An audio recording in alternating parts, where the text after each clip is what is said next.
Hello students, we were on chapter 6 banking. In the earlier video I had explained you the meaning of commercial bank and credit creation by commercial bank.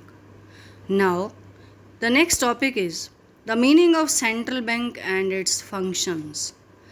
What do you mean by central bank? Central bank is that bank which controls the entire monetary system in an economy.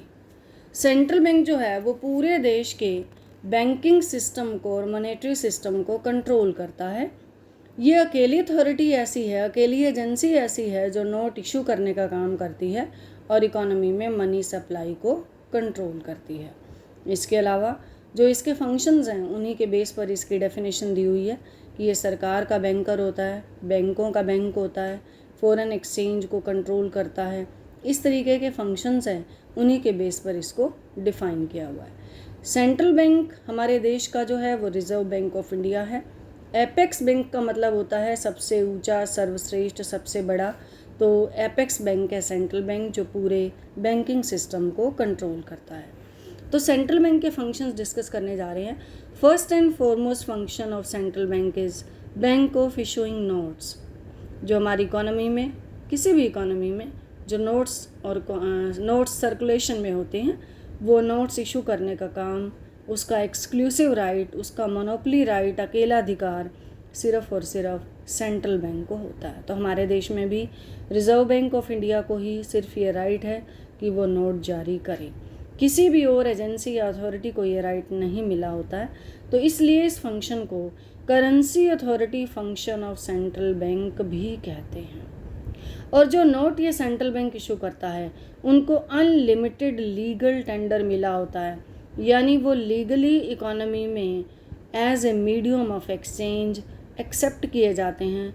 कोई भी उनको as a medium of exchange उन notes को accept करने से मना नहीं कर सकता। और सेंट्रल बैंक क्योंकि नोट इशू करता है, गवर्नमेंट ने उसको अथॉरिटी दी हुई होती है नोट इशू करने की, तो सारे लोगों का उस पर विश्वास भी होता है। और इसके अलावा पूरी इकोनॉमी में एक यूनिफॉर्म सिस्टम रहता है, एक जैसा सिस्टम रहता है, एक जैसे नोट ही पूरी इकोनॉमी में लागू होते हैं, जारी होते हैं। नेक्स्ट फंक्शन है banker to the government. Central bank जो है वो हमारी गवर्नमेंट के लिए बैंकर का, एजेंट का और फाइनेंशियल एडवाइज़र का काम करता है। बैंकर होने के नाते तो गवर्नमेंट के अकाउंट्स को मैनेज करता है, हिसाब किताब रखता है। एजेंट होने के नाते सरकार की तरफ से सिक्योरिटीज़ की बाइंग और सेलिंग करता है। और एडवाइज़र, सलाहकार होने के नाते मनी मार्केट को कंट्रोल करने के लिए, रेगुलेट करने के लिए मॉनेटरी पॉलिसीज़ बनाता है। मॉनेटरी पॉलिसी में डिफरेंट इंस्ट्रूमेंट्स होते हैं, जैसे कि आपने कभी सुना हो bank rate, repo rate, CRR, SLR। तो इनमें चेंजेस लाता है सरकार के कहने पर, क्योंकि सरकार को जो इकोनॉमी में फिस्कल और मॉनेटरी पॉलिसी के थ्रू इकोनॉमी में मॉनेटरी सिस्टम को कंट्रोल करना होता है, तो ये मॉनेटरी पॉलिसी बनाता है। तो सरकार का सलाहकार होने के नाते पॉलिसीज़ बनाता है मनी मार्केट को कंट्रोल करने के लिए। नेक्स्ट है bankers bank and supervisory role. बैंकों का भी बैंक होता है सेंट्रल बैंक। जैसे कमर्शियल बैंकों के अपने क्लाइंट्स के साथ, कस्टमर के साथ जो रिलेशन होते हैं, वही सेंट्रल बैंक का कमर्शियल बैंक्स के साथ होता है। तो सेंट्रल बैंक के लिए क्लाइंट्स कौन होते हैं? कमर्शियल बैंक होते हैं। जैसे ये कमर्शियल बैंक्स लोगों के, जनरल पब्लिक के डिपॉजिट्स को एक्सेप्ट करते हैं और उनको लोन देते हैं, ऐसे ही सेंट्रल बैंक कमर्शियल बैंकों के डिपॉजिट को एक्सेप्ट करता है और उनको लोन देता है। तो सेंट्रल बैंक का काम क्या है? कमर्शियल बैंकों के डिपॉजिट एक्सेप्ट करना और उनको लोन देना। इसके अलावा सेंट्रल बैंक क्लियरिंग हाउस की फैसिलिटी प्रोवाइड करता है। क्लियरिंग हाउस की फैसिलिटी का क्या मतलब है? कि चेक क्लियरिंग फैसिलिटी प्रोवाइड करता है सभी बैंकों को एक ही सेंटर पर, क्योंकि सभी बैंकों के सेंट्रल बैंक में अकाउंट होते हैं। तो एक बैंक ने अगर दूसरे बैंक को कुछ देना है या उससे लेना है, तो वहीं एक ही पॉइंट पर, एक ही सेंटर पर इनके चेक्स जो हैं वो क्लियर हो जाते हैं। इसके अलावा सेंट्रल बैंक जो है वो कमर्शियल बैंकों की फंक्शनिंग को सुपरवाइज़ करता है, देखता है। क्या देखता है? कि जो सेंट्रल बैंक इसको दिशा निर्देश देते हैं कमर्शियल बैंक्स को, जो डायरेक्टिव्स देते हैं, तो ये उसकी अनुपालना यानी कंप्लायंस कर रहे हैं या नहीं कर रहे हैं। Means commercial bank central bank के डायरेक्टिव्स को फॉलो कर रहे हैं या नहीं कर रहे। कौन से directives? Relating to CRR, cash reserve ratio, statutory liquidity ratio, इनके बारे में अभी थोड़ी देर बाद हम डिस्कस करेंगे। तो सेंट्रल बैंक के रेट्स चेंज करता रहता है जब भी इकोनॉमी में ज़रूरत होती है। इन्फ्लेशनरी और डिफ्लेशनरी ट्रेंड्स को देखते हुए इनमें चेंजेस लाए जाते हैं। तो सेंट्रल बैंक ये ऑब्ज़र्व करता है कि कमर्शियल बैंक्स उनकी डायरेक्टिव्स को फॉलो कर रहे हैं या नहीं कर रहे।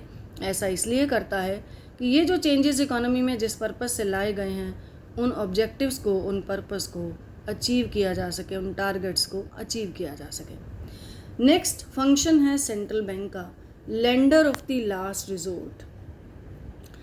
जब कमर्शियल बैंक को कहीं फाइनेंशियल एकोमोडेशन की ज़रूरत होती है, कई बार अर्जेंसी हो जाती है, ज़्यादा पैसे की ज़रूरत होती है, क्लाइंट्स जो है कई बार इकट्ठे आ जाते हैं या अपना डिपॉजिट से ज़्यादा पैसा विड्रॉ करने आ जाते हैं, तो कमर्शियल बैंक को बाकी अगर कहीं से फाइनेंशियल एकोमोडेशन नहीं मिलती है तो सेंट्रल बैंक को अप्रोच करता है। एज ए लास्ट रिजोर्ट, अंतिम ऋणदाता के रूप में काम करता है फिर सेंट्रल बैंक कमर्शियल बैंकों को उधार देता है अप्रूव्ड सिक्योरिटीज़ के अगेंस्ट। कुछ सिक्योरिटीज़ कमर्शियल बैंकों को रखनी पड़ती हैं रिजर्व बैंक के पास, सेंट्रल बैंक के पास, तो उनको उधार मिल जाता है। और कमर्शियल बैंकों को टाइम पर उधार देकर सेंट्रल बैंक उन्हें इमरजेंसी की सिचुएशन से बाहर निकालता है। और ऐसा करके सेंट्रल बैंक पूरे इकोनॉमिक सिस्टम में, जो बैंकिंग सिस्टम है, उस पर विश्वास बनाए रखता है लोगों का, ताकि इन बैंकों को कोई धक्का ना लगे, सेटबैक ना लगे, और लोगों का इन बैंकिंग सिस्टम पर विश्वास बना रहे और मनी मार्केट में स्टेबिलिटी बनी रहे। Next is custodian of foreign exchange. हर एक सेंट्रल बैंक के पास फॉरेन करेंसी या फॉरेन एक्सचेंज के भंडार होते हैं, रिजर्व्स होते हैं। तो सेंट्रल बैंक उनका संरक्षक होता है, उनका कस्टोडियन होता है, और ये मैनेज्ड फ्लोटिंग भी करता है इंटरनेशनल मार्केट में एक्सचेंज रेट को स्टेबल करने के लिए। ये मैनेज्ड फ्लोटिंग क्या होती है? क्योंकि सेंट्रल बैंक के पास फॉरेन एक्सचेंज का रिज़र्व है, भंडार है, तो ज़रूरत पड़ने पर फॉरेन एक्सचेंज को मार्केट में रिलीज़ भी कर देता है, यानी सप्लाई को बढ़ा देता है, और ज़रूरत पड़ने पर स्टॉक भी कर लेता है, यानी कि ख़रीद लेता है। क्या होता है कि जब एक्सचेंज रेट ज़रूरत से बहुत ज़्यादा बढ़ जाता है तो मार्केट में फ़ॉरेन एक्सचेंज की सप्लाई को बढ़ा देता है सेंट्रल बैंक, यानी सेंट्रल बैंक अपने भंडार से निकाल कर मार्केट में सप्लाई बढ़ा देगा, और फॉरेन एक्सचेंज की मार्केट में सप्लाई बढ़ने से क्या होगा? एक्सचेंज रेट डाउन होना शुरू हो जाएगा, और जब डाउन होता है तो स्टॉक करना शुरू कर देता है, यानी एक्सचेंज रेट जब डाउन हुआ तो मार्केट से ख़रीदना शुरू कर देता है सेंट्रल बैंक, खरीद लेता है, तो मार्केट में सप्लाई कम हो जाती है, सप्लाई के कम होने से एक्सचेंज रेट बढ़ना शुरू हो जाता है। तो एक्सचेंज रेट को बहुत ज़्यादा बढ़ने पर या कम होने पर स्टेबल करने के लिए सेंट्रल बैंक मैनेज्ड फ्लोटिंग का काम करता है। नेक्स्ट है क्लियरिंग हाउस फंक्शन। ऊपर भी मैंने बताया कि सेंट्रल बैंक जो है वो क्लियरिंग हाउस का काम करता है। सपोज़ दो बैंक्स हैं, बैंक ए और बैंक बी। बैंक ए को 10,000 का चेक मिला है जो उसने बैंक बी से लेना है, और इसी तरीके से बैंक बी को 15,000 का चेक मिला है जो उसने बैंक ए से विड्रॉ करना है। अब दोनों बैंक के अकाउंट सेंट्रल बैंक में हैं, और दोनों के चेक्स कौन सा बैंक? सेंट्रल बैंक क्लियर कर देता है दोनों के अकाउंट्स में ही। तो जिसने ज़्यादा अमाउंट लेना होता है, अब बैंक बी को 15,000 का चेक मिला है तो बैंक बी के अकाउंट में 5,000 रुपये डिपॉजिट हो जाएंगे, और बैंक ए के अकाउंट से निकाल कर। तो ऐसे में क्या होता है कि दोनों केसेस में या बहुत सारे बैंक्स के केसेस में ट्रांसफ़र ऑफ कैश को अवॉइड किया जाता है, और बैंकों के आपस में जो लेन देन होते हैं वहीं एक ही काउंटर पर क्लियर हो जाते हैं। नेक्स्ट है control of credit. Central bank का मेन फंक्शन क्या है कि इकोनॉमी में मनी की सप्लाई को कंट्रोल करना या क्रेडिट को कंट्रोल करना। सेंट्रल बैंक इकोनॉमी में मनी की सप्लाई को बढ़ा भी सकता है, घटा भी सकता है। कैसे?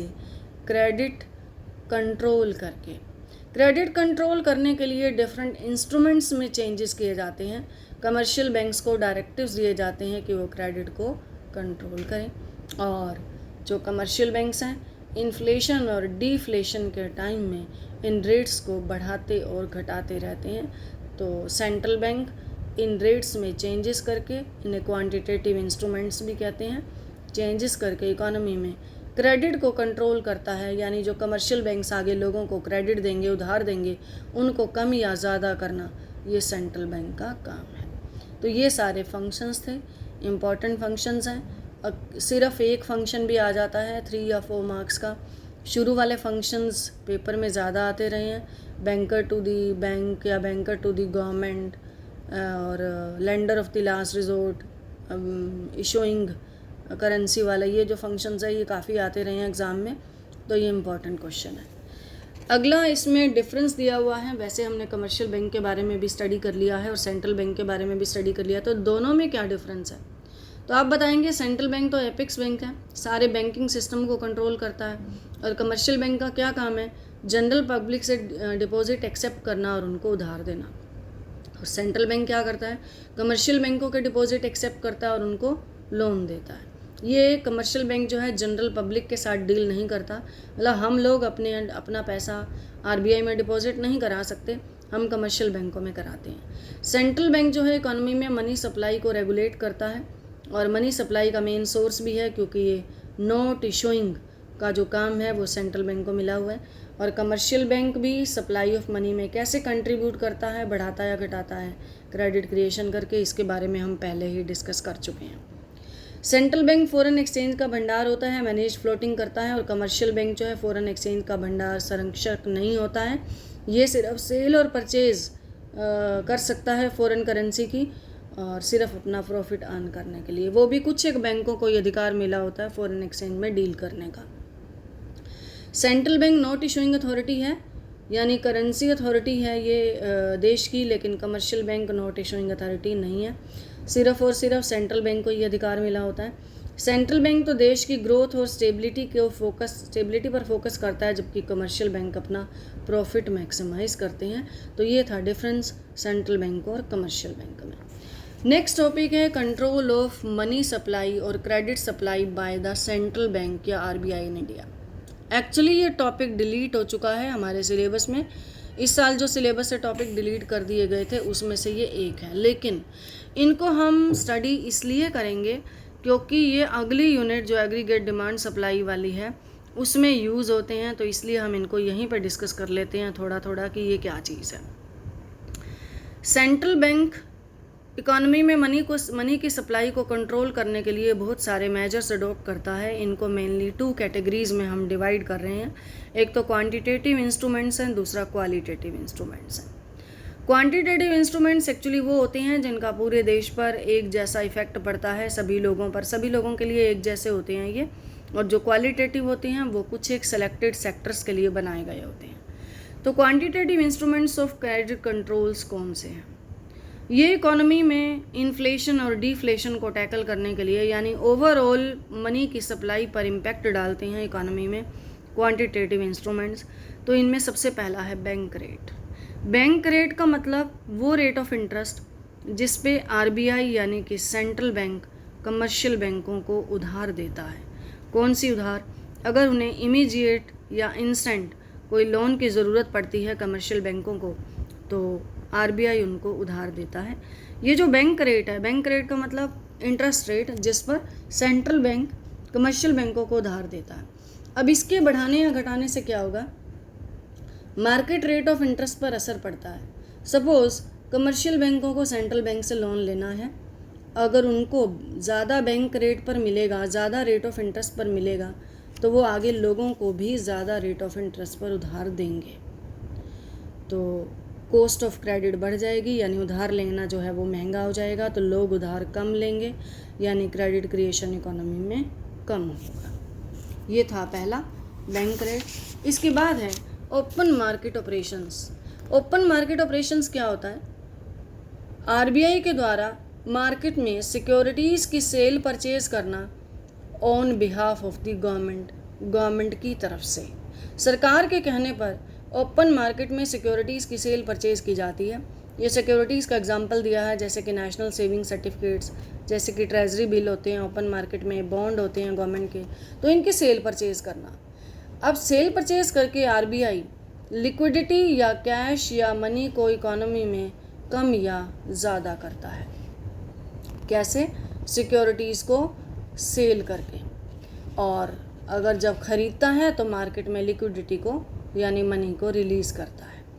और जब लिक्विडिटी सोक की जाती है, लिक्विडिटी सोक कब करी जाएगी, कम कब करी जाएगी? इन्फ्लेशन के दिनों में। इन्फ्लेशन के दिनों में क्या होता है? प्राइसेस बढ़ी होती हैं। प्राइसेस क्यों बढ़ी होती हैं? क्योंकि डिमांड बढ़ी होती है। और डिमांड क्यों बढ़ी होती है? कि लोगों के पास मनी ज़्यादा है, they are spending on goods and services, इसलिए डिमांड का लेवल बढ़ा हुआ है।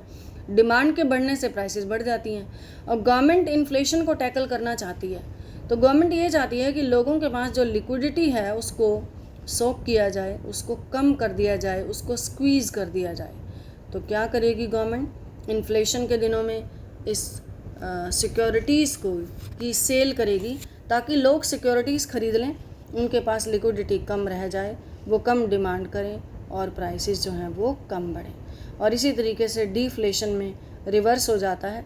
डिफ्लेशन में लोगों के पास परचेजिंग पावर या लिक्विडिटी कम होती है, मनी कम होता है, और गवर्नमेंट ये चाहती है उनके पास लिक्विडिटी आए, मनी बढ़े, तो सिक्योरिटीज़ की क्या कर लेती है? परचेज़ कर लेती है।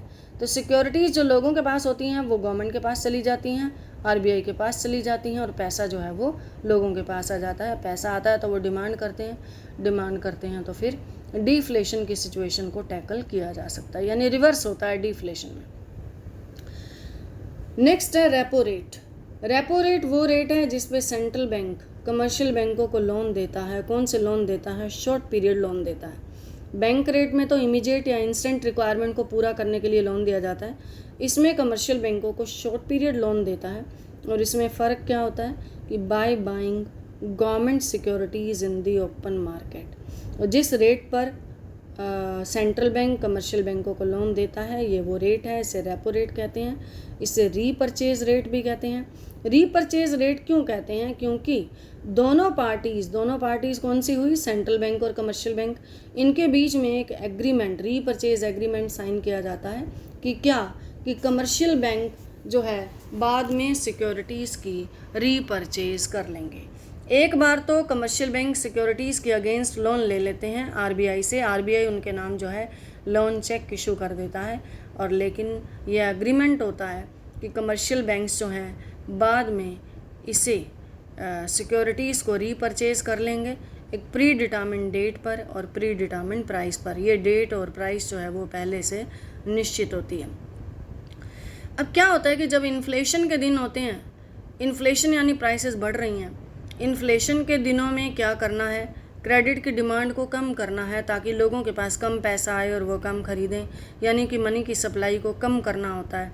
तो ऐसे में क्या किया जाता है? इस रेपो रेट को इंक्रीज़ कर दिया जाता है, और डिफ्लेशन के दिनों में इस रेपो रेट को कम कर दिया जाता है। अगर रेपो रेट को इंक्रीज़ करेंगे तो commercial banks will take less loans from central banks, कम लोन लेंगे तो आगे लोगों को भी कम उधार देंगे तो उनके पास लिक्विडिटी कम आएगी, मनी कम आएगा तो वो कम खर्च करेंगे गुड्स और सर्विसेज पर, और इन्फ्लेशन को टैकल किया जा सकेगा। एंड वाइस वर्सा, डिफ्लेशन में रिवर्स होता है, रेपो रेट को कम कर दिया जाता है। नेक्स्ट है रिवर्स रेपो रेट। ये वो रेट होती है जिस पर कमर्शियल बैंक्स अपना सरप्लस फंड्स आरबीआई को देते हैं, यानी आरबीआई कमर्शियल बैंकों से उधार लेता है, या कमर्शियल बैंकों को छूट होती है कि अगर वो इंटरेस्ट इनकम अर्न करना चाहते हैं तो वो आरबीआई के पास अपना सरप्लस पैसा रख कर इंटरेस्ट इनकम अर्न कर सकते हैं। अगर ये रिवर्स रेपो रेट बढ़ा दिया जाए तो कमर्शियल बैंक्स सेंट्रल बैंक के पास ज़्यादा पैसा रखेंगे अपना इंटरेस्ट इनकम अर्न करने के लिए, और वो लोगों को पैसा कम उधार देंगे। अगर इस रिवर्स रेपो रेट को कम कर दिया जाए तो कमर्शियल बैंक सेंट्रल बैंक के पास कम फंड्स रखेंगे और वो लोगों को ज़्यादा उधार देंगे। तो इन्फ्लेशन के दिनों में रिवर्स रेपो रेट को इंक्रीज़ कर दिया जाता है, और डिफ्लेशन के दिनों में रिवर्स रेपो रेट को कम कर दिया जाता है। नेक्स्ट इंस्ट्रूमेंट है cash reserve ratio. Cash reserve ratio क्या होता है? बैंकों को अपने टोटल डिपॉजिट्स का एक मिनिमम परसेंटेज सेंट्रल बैंक के पास रिजर्व में रखना होता है। तो आए दिन बैंकों के पास जितने डिपॉजिट्स इंक्रीज़ होते चले जाते हैं उसका कुछ परसेंटेज उनको उसी हिसाब से सेंट्रल बैंक के पास रखना होता है, और ये परसेंटेज आरबीआई फिक्स करता है। टाइम टू टाइम चेंज होता रहता है, कभी 4.5% है तो कभी 4.7% है, इस तरीके से चेंज होता रहता है इकोनॉमी में मनी की सप्लाई को रेगुलेट करने के लिए। अगर मनी की सप्लाई को बढ़ाना है तो सीआरआर कैश रिजर्व रेशो को कम कर दिया जाता है, और अगर मनी की सप्लाई को कम करना है तो इसे बढ़ा दिया जाता है। मनी की सप्लाई को कम करना है तो इसे बढ़ाते हैं। कैसे बढ़ाते हैं? सीआरआर सेंट्रल बैंक ने बढ़ा दिया। बढ़ाने का मतलब है अब कमर्शियल बैंकों को सेंट्रल बैंक के पास ज़्यादा रिज़र्व रखने पड़ेंगे। अगर कमर्शियल बैंकों को सेंट्रल बैंक के पास ज़्यादा रिज़र्व रखने पड़ेंगे तो उनके अपने पास क्रेडिट क्रिएशन के लिए कम पैसा बचेगा। क्रेडिट क्रिएशन यानी लोगों को उधार कम देंगे। तो मनी की सप्लाई को अगर बढ़ाना है तो सीआरआर को कम कर देते हैं, अगर इसे कम करना है तो सीआरआर को बढ़ा दिया जाता है। इसके बाद है स्टैट्यूटरी लिक्विडिटी रेशो एसएलआर। हर एक बैंक को अपने टोटल डिपॉजिट्स का कुछ परसेंटेज अपने पास भी रिज़र्व में रखना पड़ता है, और कौन से जो लिक्विड एसेट्स होती हैं उनका रखना पड़ता है कैश, गोल्ड और unencumbered approved securities. Unencumbered approved securities वो होती हैं जो एज ए कोलेट्रल आरबीआई के पास नहीं रखी जा सकती, यानी जिनके अगेंस्ट जो हैं वो लोन नहीं लिया जा सकता। और कैश और गोल्ड आप समझते ही हो। तो इनका कुछ परसेंटेज अपने पास इनको रिज़र्व में रखना पड़ता है, इसे स्टैट्यूटरी लिक्विडिटी रेशो कहते हैं। ये रेशो भी आरबीआई फिक्स करता है, टाइम टू टाइम चेंज होता रहता है। अगर इकोनॉमी में मनी की सप्लाई को कम करना है, यानी अगर सेंट्रल बैंक ये चाहता है कि इकोनॉमी में क्रेडिट का क्रिएशन कम हो तो एसएलआर को बढ़ा दिया जाता है। अगर क्रेडिट क्रिएशन ज़्यादा करना है, लोगों को ज़्यादा उधार देना है, उनकी जो लिक्विडिटी उनके पास ज़्यादा आए ऐसा करना है, तो इस रेट को कम कर दिया जाता है। तो ये सभी थे क्वांटिटेटिव इंस्ट्रूमेंट्स। आगे हम करने जा रहे हैं qualitative instruments of credit control. Economy में कुछ खास सेलेक्टेड सेक्टर्स के लिए, ख़ास तौर पर ये स्पेकुलेटिव एक्टिविटीज़ के लिए, स्पेकुलेटिव ट्रेडिंग एक्टिविटीज़ होती हैं जो प्रॉफिट जनरेट करने के लिए एक्टिविटीज़ की जाती हैं, उनके लिए ये किया जाता है, क्वालिटेटिव इंस्ट्रूमेंट्स में चेंज किया जाता है। ये इकोनॉमी में जो कुछ एक सेक्टर्स हैं ये इनस्टेबिलिटी लाते हैं। इसी इनस्टेबिलिटी को कंट्रोल करने के लिए, यानी इकोनॉमिक सिस्टम में स्टेबिलिटी लाने के लिए कुछ क्वालिटेटिव सिस्टम इंस्ट्रूमेंट्स अडॉप्ट किए जाते हैं। इसमें पहला है मार्जिन रिक्वायरमेंट। मार्जिन का मतलब होता है डिफरेंस। रिक्वायरमेंट यानी जो रिक्वायर्ड अमाउंट है, क्या चीज़ है, इसको हम समझते हैं। मान लो मैंने कमर्शियल बैंक से लोन लेना है। अब आपको मालूम है कि मैंने अगर लोन लेना है तो इसके बदले में मुझे कमर्शियल बैंक के पास कोलेट्रल यानी सिक्योरिटी रखनी पड़ेगी।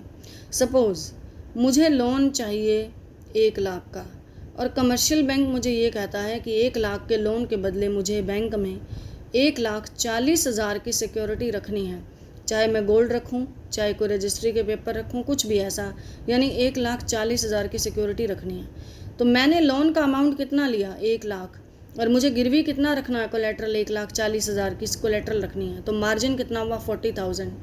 ये मार्जिन रिक्वायरमेंट, अगर सेंट्रल बैंक ये चाहता है कि लोग उधार कम लें, क्रेडिट क्रिएशन कम हो, तो इस मार्जिन रिक्वायरमेंट को बढ़ा दिया जाता है ताकि लोग कम उधार लें।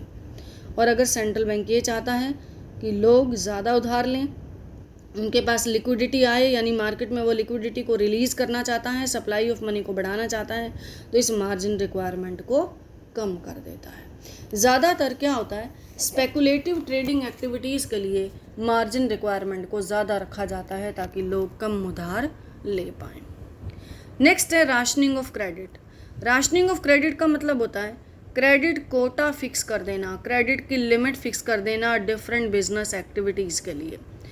राशनिंग ऑफ क्रेडिट, जब क्रेडिट की लिमिट फिक्स की जाती है, कब फिक्स की जाती है?